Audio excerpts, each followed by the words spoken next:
Oh, my mouth is watering. Ooh.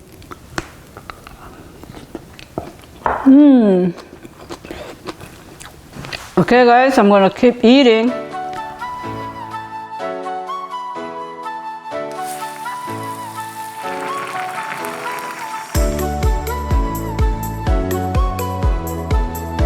Hello guys, welcome to Korean Bapsang. Today we'll be making my absolute favorite comfort food, kimchi찌개.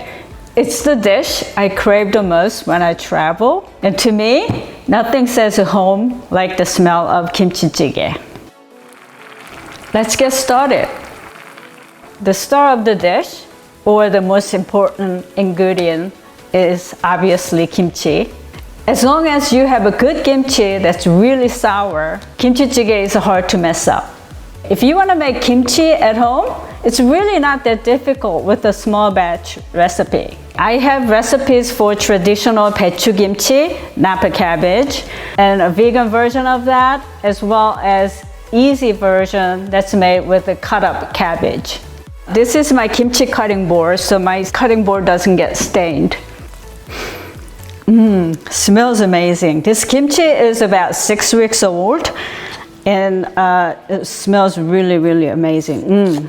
Oh, my mouth is watering. It's really up to you how small or big you want to cut your kimchi, but I like it a little big. This is a quarter cabbage, quarter napa cabbage, and it would be about 2 cups. It can be more. I'm gonna get some juice from kimchi to add to the stew.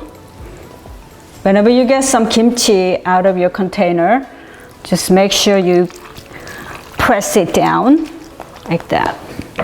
Okay? The most popular version of kimchi찌개 is made with the pork. Fatty pork and kimchi are probably the best couple in Korean cooking. If you don't like or don't eat pork, you can use beef or even canned tuna. Today I have a pork shoulder, 목심. This is a very flavorful cut with fair amount of fat, not as much as pork belly. This is about anywhere between 4 to 6 ounces, depending on how much meat you like in your stew. Okay, I'm gonna add to the pot. We're gonna saute this pork and kimchi together before adding our liquid. We need about a tablespoon oil. You can use cooking oil, sesame oil, or perilla seed oil. I'm gonna use perilla seed oil today. And also add a tablespoon of gochugaru. You can adjust it to your taste or omit it if you want.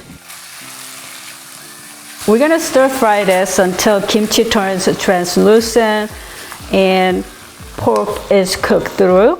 During this process, really extra flavor develops because pork renders fat and kimchi gets fried up nicely in pork fat. Yeah, it's getting there. Kimchi is softened and slightly translucent. Okay, it's really nicely fried up. So we're gonna add our liquid. First, juice from kimchi. This is a must if you have it, because it really adds to the flavor. If you don't have a kimchi juice, add a little bit of gochujang, like a half tablespoon. This is the water I saved from rinsing rice. We call this saeujeot, and it's commonly used in Korean soups and stews. So we're gonna add this in. This slightly thickens the stew and really rounds up the flavor of the stew nicely.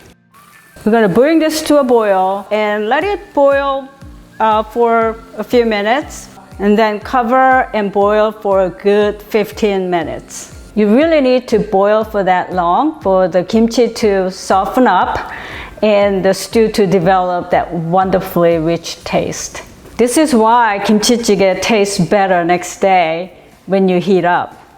While that's boiling, let's cut up the remaining ingredients. Okay, I'm just gonna use half of this. You can use more if you want. Cut into about 1/2 inch slices.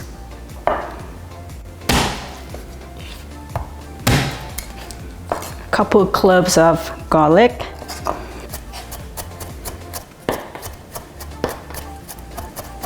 Next is the scallion.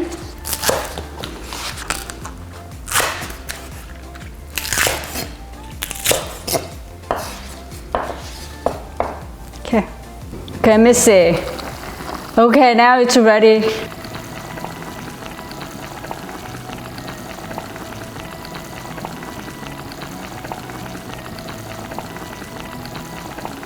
You can actually add garlic when you stir fry kimchi and pork, but for more garlic flavor, you can add it at the end. And we're gonna boil this for another 5 minutes.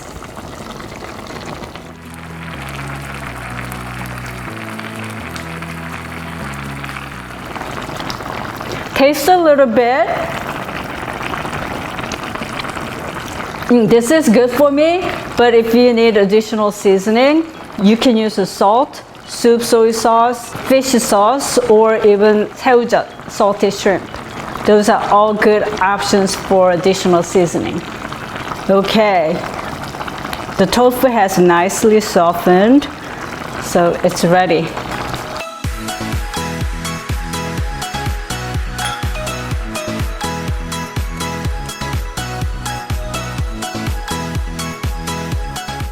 Okay, let me try it. First, this red spicy, rich, hot broth.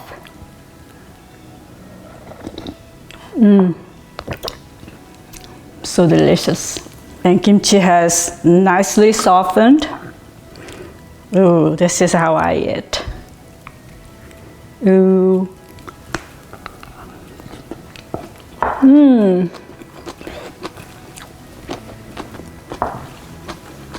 Really delicious. Let's not forget this intensely kimchi flavored pork pieces. Look at that.